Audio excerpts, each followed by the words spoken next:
Hello everybody, it's Bradley B and I'm back again, giving you an overview and tutorial on volume leaders.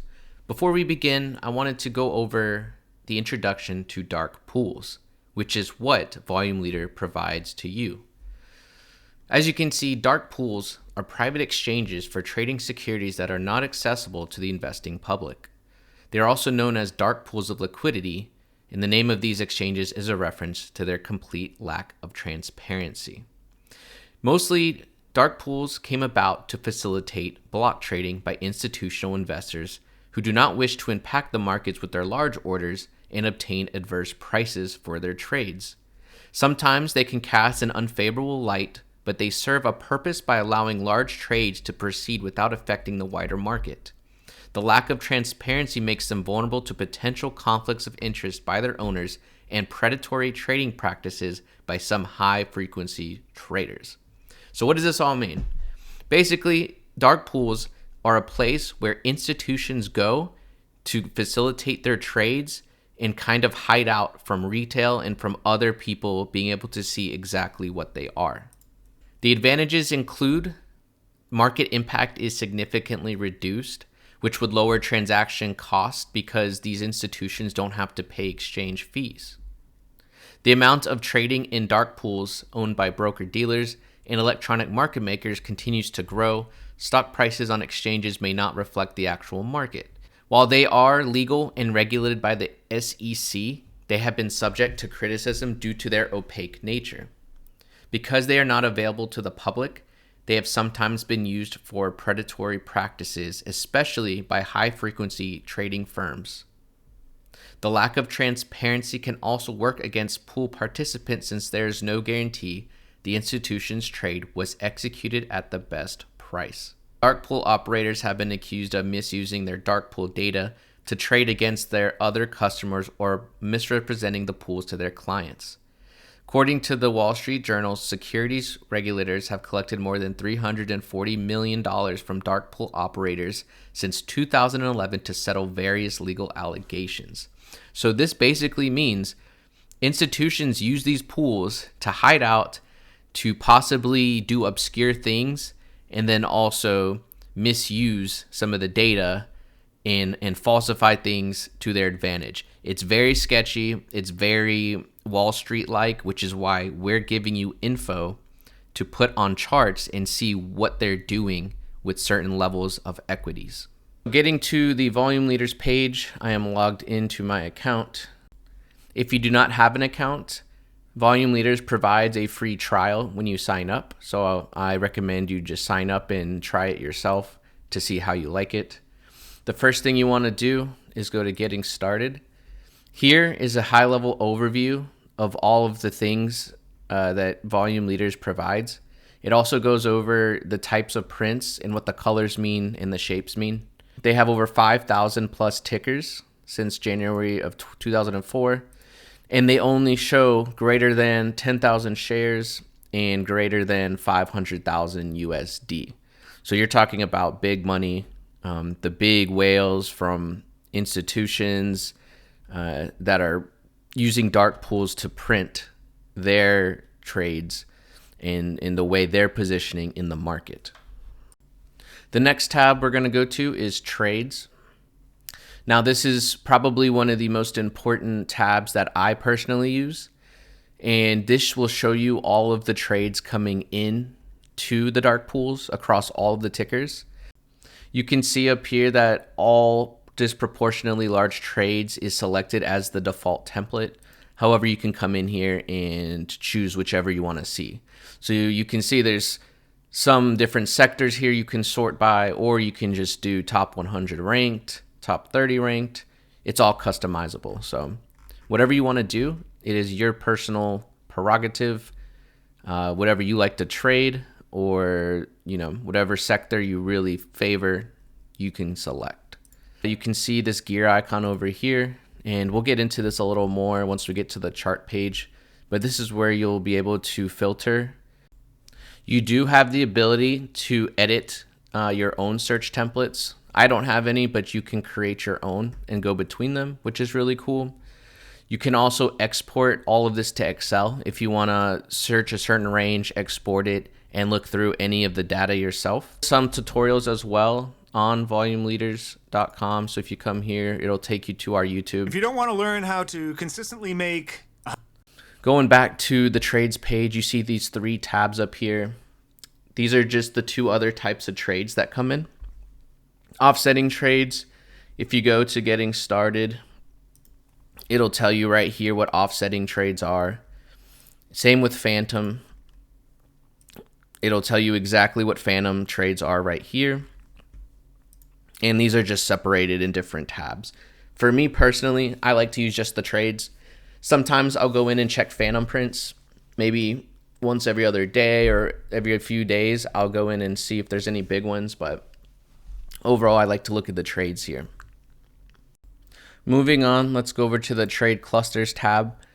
This is similar to the trades tab, but it shows you the clustered regions or support resistance levels that institutions trade the most between each equity. I personally don't use this as much, but you still can use it to filter out, certain levels or within certain sectors or equities where levels are traded the most by institutions.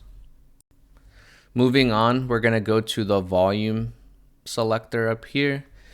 It's very similar to the trades page, except this is broken down by volume. So you can see disproportionately large total institutional volume, large after hours institutional volume, and then disproportionately large total volume. It's very similar to the other trades page.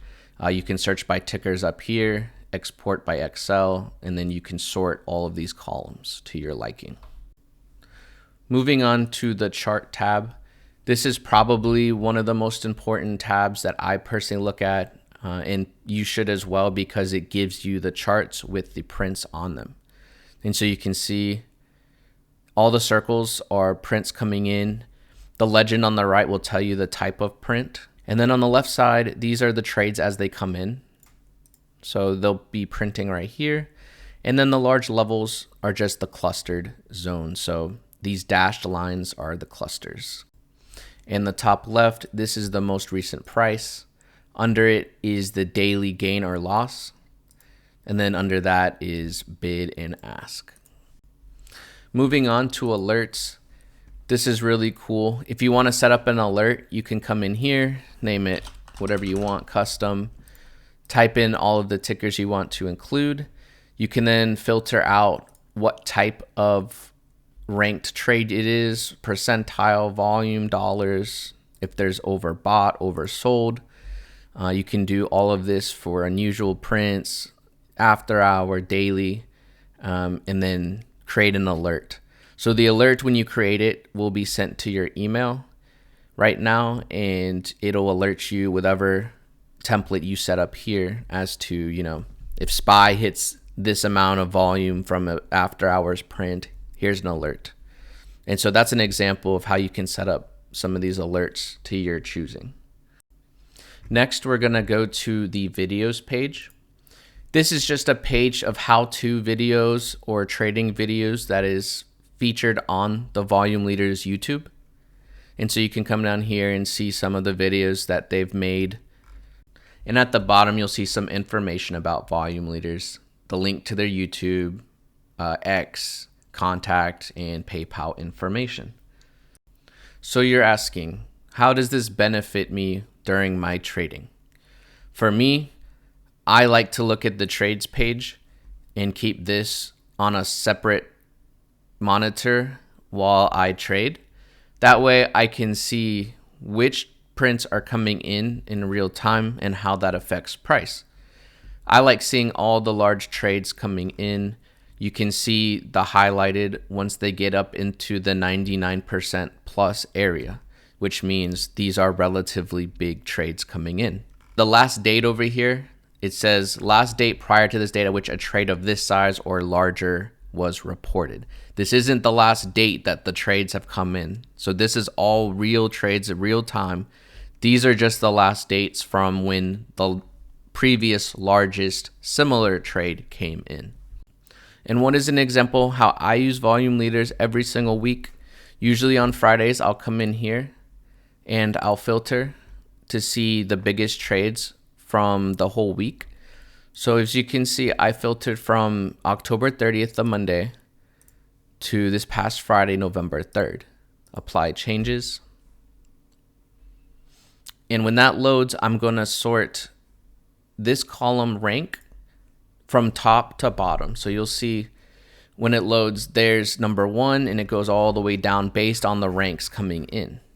And that way you can kind of get an idea of some of the biggest prints that have come in during the week for each ticker.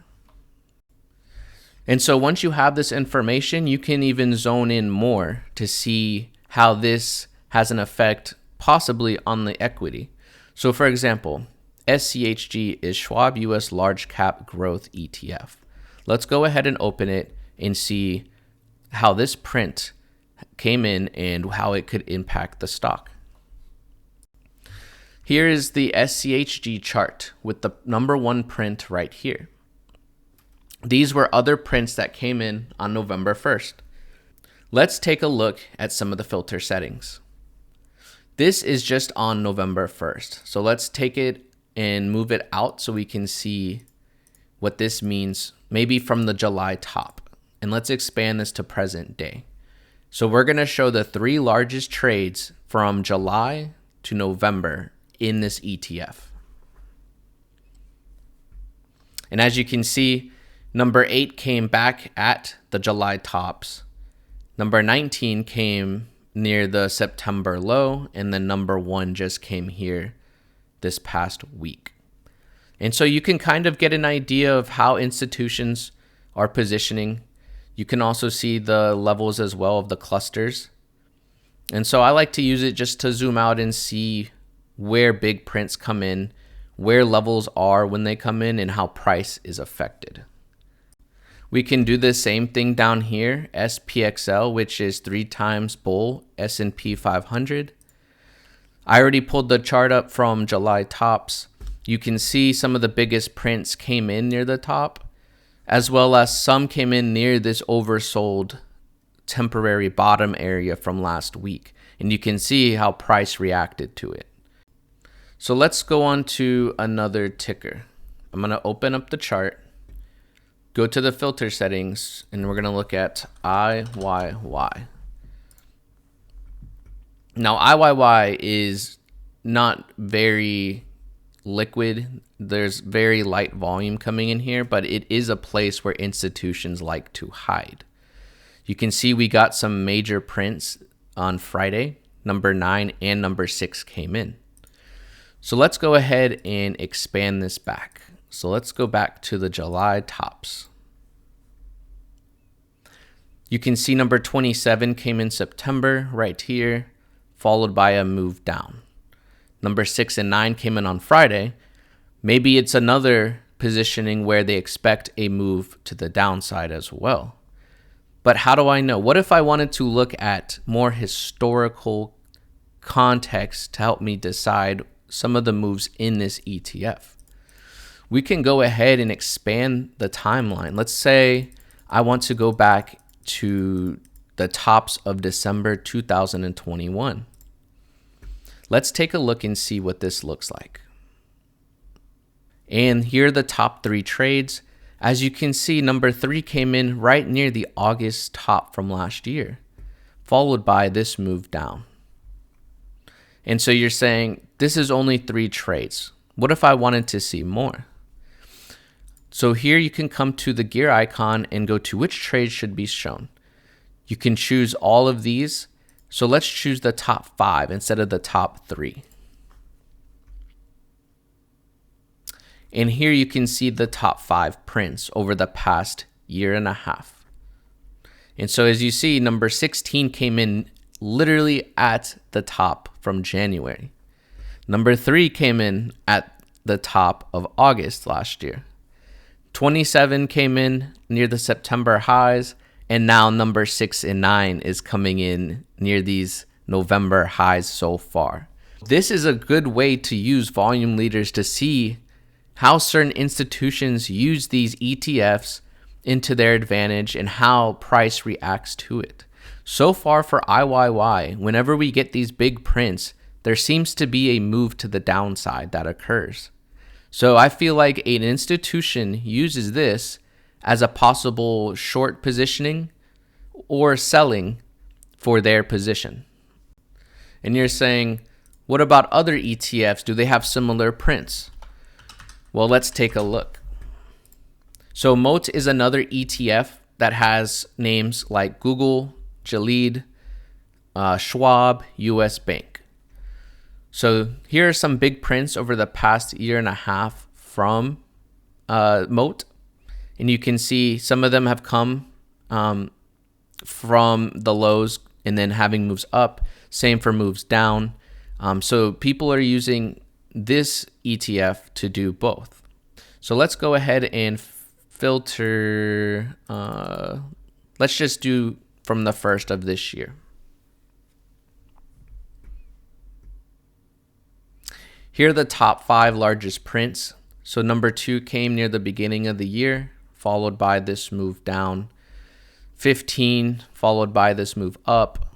1 followed by an up, but then 6 came in and then down. So I believe number 16 was either a sell or it was an opening short coming into this ETF. And you're saying, what about Microsoft or Tesla or all of these other big tech names? Let's go ahead and take a look. Here are the top 5 largest Tesla prints over the past year. You can see some of these came in near the highs from early in the summer. This looks like distribution going on near the highs, and it's following the Wyckoff distribution model.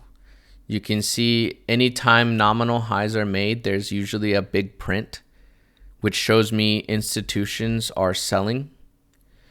We can also come back here, and then let's say we want to see the 10 largest trades between this timeline. So let's let this load, and there will be probably some more here. So sometimes they like to buy and ride it up temporarily, or you can see all of this was distribution near the highs. So that is something you can use with volume leaders to see how accumulation and distribution is going on. Let's take a look at NVIDIA. The top 10 trades coming in NVIDIA right now between the first and present day. Let's take a look at a closer timeline. Let's go to July 1st. Here are the top 10 prints from July 1st.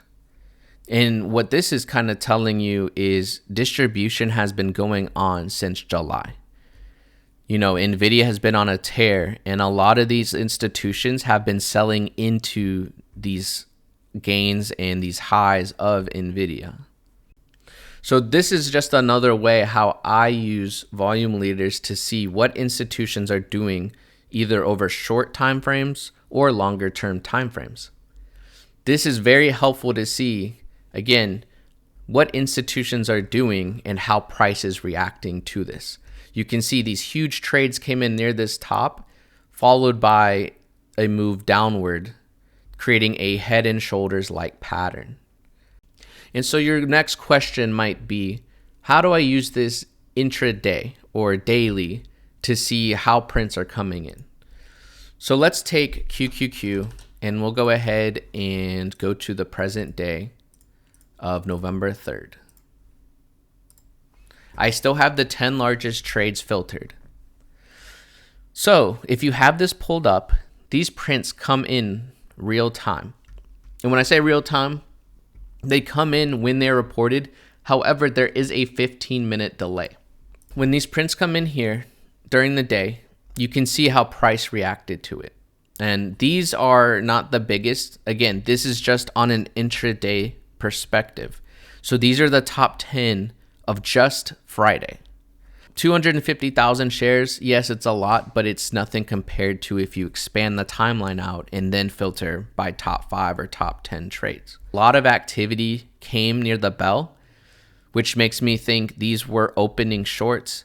You can see 425, 400, 250, 200, 1 million plus, 591. they all came near the highs of Friday after a 6% move. So what this is telling me, institutions probably opened short positions into Friday after a huge move with overbought conditions. And for those of you who use SPY, we can go ahead and check out SPY. Here is SPY with the top 10, and it looks like it's the exact same thing with a lot of institutions opening short positions here, which makes sense. And this is just another way how I use volume leaders every day to see what prints are coming in and how price is reflective. Now, these are not some of the biggest prints that have come out. So let's go ahead and do top 3. And so these are the top 3 of just Friday. So let's say we want to go back maybe to Wednesday, right, with the FOMC. Here are some of the prints coming in that are even bigger. So you have 1.4 here, 1.9 here, and then 1.3. So let's say I want to go back to the trades page, and I am strictly an energy trader, commodity trader. Let's go ahead and go filter by energy. Here are all of the energy sector prints that came in, and you can see a ton of XOM. Let's go back and see this is only for November 3rd. So let's filter back to the 30th. We're going to do all of these as default, apply. Let's sort by ranked again. And here are some of the biggest prints. So as you can see, Denbury was number 1 up here with their number 1 ranked 6 million share print. You can see some of the other ones coming in for Hess, for PR, EQT, which is Natty Gas, and so forth. So let's go ahead and take a look at Exxon. Exxon has had a ton of prints, including the 93rd largest print of all time. This print came in on November 1st. So let's expand our time frame 30th to the 3rd, and let's do the 5 largest prints. You can see distribution going on up here, and then again over here. These were most likely buys going into a market bounce. And so you can see price exponentially going up, which then hit these trade clusters, which is historical, right? So institutions have traded this level before. Let's expand this even more to see if this is a more significant level. And yes, it is. So you can see 58 million shares came in for this level. And we had prints down here show up as well. So this is just another way, if you wanted to take a look at key levels of institutional trading, how you can use it to your advantage. I know some of you guys like to do boil or cold, so let's take a look at some of these ETFs as well. Here are the top 5 from cold, which is ultra short natural gas. So it is the Bear Natural Gas ETF, and you can see some of these big prints came in right before a big move down. And then once the big move down came and hit this key institutional level, you can see trades going back from October 10th and October 12th right at this level. Number 2 came in with 400,000 shares, which made me think that is a buy, right? Because we're hitting support and we're hitting an institutional level after a big move down. So an institution probably bought here, waiting for it to ride back up. And as you can see, it did go back up, and that is where it hit this institutional level across 3 trades from August and October. Just for fun, let's go ahead and do QQQ again. Let's say we want the top 5 largest trades going back to the lows of March 2020. And as you can see here, the prints, the top 5 coming in, and these are huge. These are multiple millions of shares. These prints coming in at highs and lows. So like number 1 down here with almost 5 million shares came in, and price went sideways for a bit and then exploded up the rest of the year. You see number 2 came in near the highs, of July. And so someone was either shorting or offloading 3 million shares there and how price reacted to it. I hope this overview and tutorial has helped you guys understand how volume leaders works and how it can help you with your trading. If you have any questions, please write in the comments and I'll try to answer as best I can to all of them. Please support, give us a like and a follow, and we'll talk again very, very soon.